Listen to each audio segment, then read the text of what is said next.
भारत के एक पड़ोसी देश जहाँ लड़कियों को देवी की तरह पूजा जाता है, ये वही देश है जहाँ कुत्तों की पूजा होती है। इस देश के पास है दुनिया के 8 सबसे ऊंचे पहाड़। इस देश का झंडा है दुनिया के बाकी झंडों से बेहद अलग। एक ऐसा देश जहाँ स्वतंत्रता दिवस नहीं मनाया जाता। जी हाँ दोस्तों, हम बात कर रहे हैं नेपाल की। तो चलिए फिर देरी न करते हुए जानते हैं नेपाल को थोड़ा करीब से। नेपाल, जिसे दुनिया की छत, ऊंचे ऊंचे पहाड़ों, चोटियों का घर, भारत का दूसरा स्वरूप और प्राचीन परंपराओं और संस्कृतियों का देश माना जाता है, और ऑफिशियली इसकी पहचान federal democratic Republic of Nepal के तौर पर की जाती है। नेपाल दक्षिण एशिया में बसी एक लैंडलॉक कंट्री है जो चारों तरफ से जमीन से घिरी हुई है। इसके उत्तर में चीन के तिब्बत ऑटोनोमस रीजन और दक्षिण पूर्व और पश्चिम में भारत से कनेक्ट है, जबकि ये सिलीगुड़ी कॉरिडोर के जरिए बांग्लादेश और सिक्किम द्वारा भूटान से अलग है। नेपाल की ज्योग्राफिकल कंडीशन काफी डिफरेंट है। देश में उपजाऊ मैदान भी है और ऊंची ऊंची पहाड़ियाँ और पहाड़ भी है। नेपाल देश 880 किलोमीटर लंबा और 250 किलोमीटर चौड़ा है, जिसका टोटल एरिया 1,47,516 वर्ग किलोमीटर जितना विशाल और फैला हुआ है। नेपाल को दुनिया की छत का टाइटल भी दिया गया है, जिसकी वजह है दुनिया के सबसे ऊंचे पहाड़। दुनिया के 10 सबसे ऊंचे पहाड़ों में से 8 नेपाल की सरजमीन पर ही तन कर खड़े हुए हैं, जिनमें माउंट एवरेस्ट, कंचनजंगा, लहोसे और मकालू जैसे तमाम पहाड़ शामिल हैं। लेकिन इनमें सबसे फेमस पहाड़ है माउंट एवरेस्ट, जिसे दुनिया की सबसे बड़ी पर्वत श्रृंखला का खिताब दिया जाता है, जिसका सबसे बड़ा हिस्सा सहेज कर रखने वाला देश है नेपाल, जो पहाड़ मस्त मौला मौसम के अलावा अपने हंसमुख खुशमिजाज लोगों के लिए भी जाना जाता है। नेपाल के लोगों को नेपाली नाम से पुकारा जाता है, जिनमें तिब्बत, भारत, असम और उत्तरी बर्मा से पहुंचने वाले लोगों के वंशज खास तौर से देखने को मिलते हैं। ये देश अलग अलग जातियों और संस्कृतियों का घर है, जहाँ करीब 125 अलग अलग जातीय समूहों का बसेरा है, जो 123 से ज्यादा अलग अलग भाषाएं बोलते हैं। लेकिन धर्म की बात करें तो यहाँ हिंदू धर्म का प्रभाव ज्यादा देखने को मिलता है। 2,96,18,000 से ज्यादा आबादी रखने वाले नेपाल में 81.19% के लगभग आबादी हिंदू धर्म से ताल्लुक रखती है, जबकि 8.2% के साथ दूसरा सबसे बड़ा धर्म माना जाता है बुद्धिज्म को। इसके अलावा 5.09% इस्लाम, 1.76% क्रिश्चियन और बाकी दूसरे धर्मों के लोग भी गर्व से नेपाल में रहते हैं। और इतनी जातीय और धार्मिक विविधता होने के बाद भी यहाँ धार्मिक जातीय दंगे कभी नहीं होते। यही वजह है कि नेपाल को सबसे सुकून शांति प्रिय देशों में से एक माना जाता है, जहाँ जाकर दिमाग के मेमोरी कार्ड में से स्ट्रेस यानी कि टेंशन सब डिलीट हो जाता है। नेपाल की मुख्य भाषा है नेपाली, जिसे 2 करोड़ लोग बोलना और सुनना पसंद करते हैं। लेकिन अगर आपको नेपाली नहीं आती तो नो प्रॉब्लम, क्योंकि इस देश में मैथिली, भोजपुरी, थारू,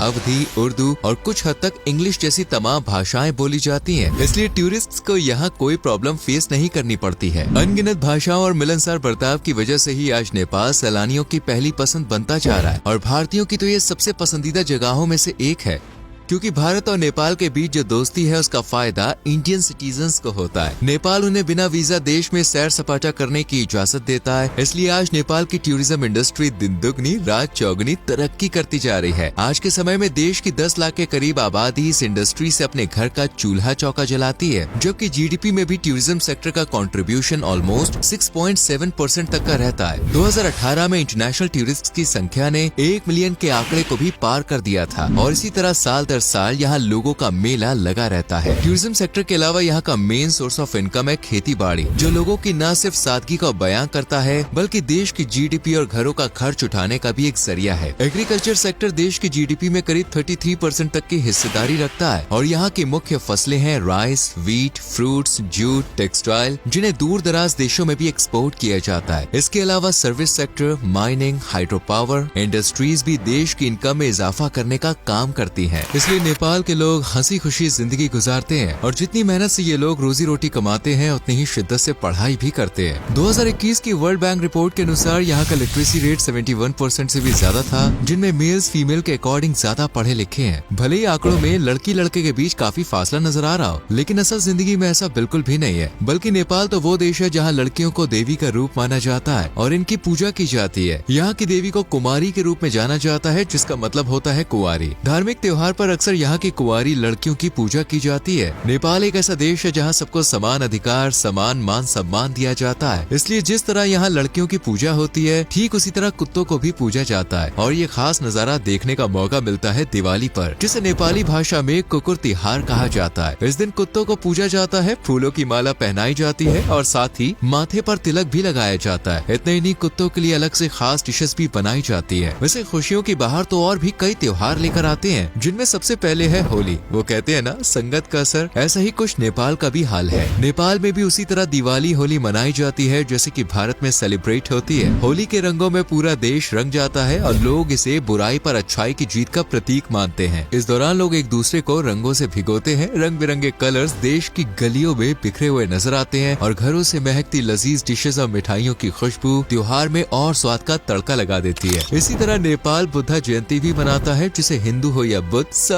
मिलजुल कर सेलिब्रेट करते हैं। इसके अलावा चावल रोपण महोत्सव, तीज, नेपाली न्यू ईयर जैसे तमाम त्योहार मनाए जाते हैं। लेकिन सबसे जो दिलचस्प फेस्ट है वो है अगस्त के दौरान मनाया जाने वाला गाय जात्रा। इस दिन को लोग खूब एंजॉय करते हैं, मुखौटे पहनकर जुलूसों का हिस्सा बनते हैं। नेपाल को अगर अजीबोगरीब मिसाल पेश करता देश कहा जाए तो शायद ये कहना गलत नहीं होगा, और इसका बेस्ट उदाहरण है यहाँ का राष्ट्रीय ध्वज। नेपाल दुनिया का इकलौता ऐसा देश है जिसने 2 त्रिभुज वाले आकार के झंडे को अपने देश की पहचान बनाया है।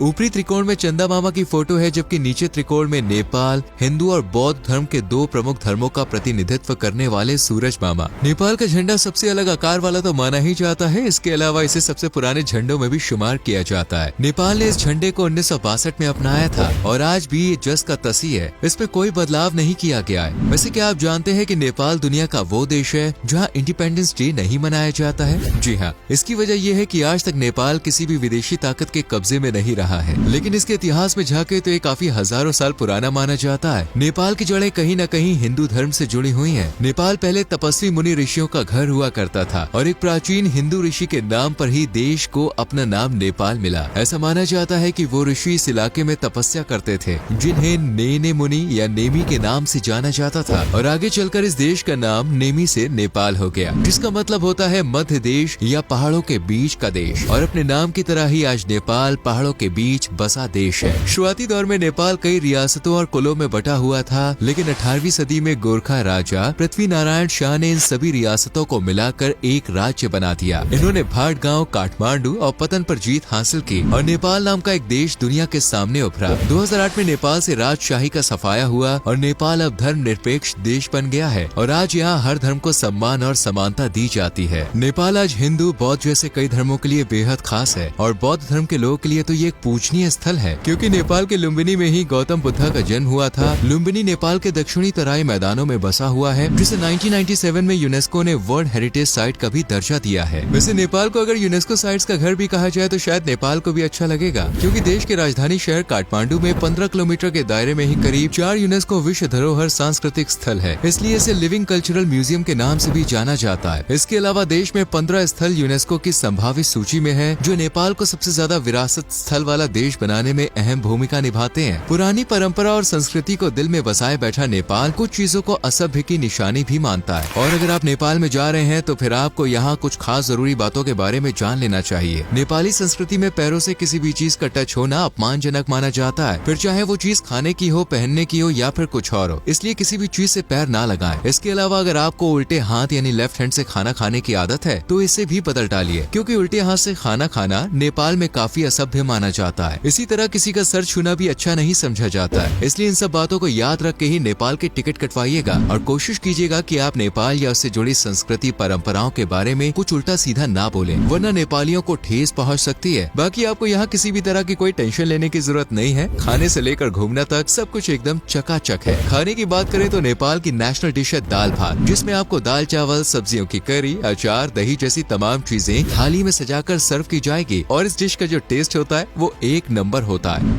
यहाँ पे आपको मैक्सिमम नॉन वेज डिशेज ही मिलती हैं, जिसमें आप स्वाद से भरपूर मोमो, योमारी, थुक्पा, सेई रोटी जैसी तमाम लजीज खाने का स्वाद चख सकते हैं, वो भी नेपाली फिल्म का मजा लेते हुए। जी हाँ, नेपाल की अपनी फिल्म इंडस्ट्री है जिसका नाम है कॉलीवुड या के टाउन। मनोरंजन और पेट पूजा के बाद आप यहाँ के खूबसूरत नजारों का भी दीदार करने जा सकते हैं, जिनमें सबसे पहले आपको जाना है देश की राजधानी का गौरव प्राप्त करने वाले काठमांडू में, जो सबसे फेमस पशुपतिनाथ मंदिर, बौद्ध मंदिरों और खास डिशेस के लिए जाना जाता होता है और यहाँ से आप ट्रैकिंग कर हिमालय भी जा सकते हैं। इसके अलावा पोखरा भी काफी मनमोहक और सुंदर शहर है जो फेवा लेक के पास बसा हुआ है, जहाँ से आप ऊंचे ऊंचे पहाड़ फिस्टल माउंटेन्स को भी देख सकते हैं। वहीं अगर आपको नेपाल का इतिहास खंगालना है तो जाहिर है इंटरनेशनल माउंटेन म्यूजियम, पतन museum, national museum of Nepal, इसके अलावा Buddha stupa, Everest base camp, Kanchenjunga भी देखने लायक जगहें हैं। और कमाल की बात देखे, नेपाल में इंडियन करेंसी भी चलती है, लेकिन 500 रुपए के नोट नहीं चलते। लेकिन हाँ, वीजा का खर्च बचाकर आप नेपाल की सैर कर सकते हैं। तो आज के लिए भाई इतना ही। उम्मीद करते हैं नेपाल का ये दिलचस्प सफर आपको पसंद आया होगा। वीडियो अच्छी लगी हो तो प्लीज दिल खोल के लाइक करें, शेयर करें।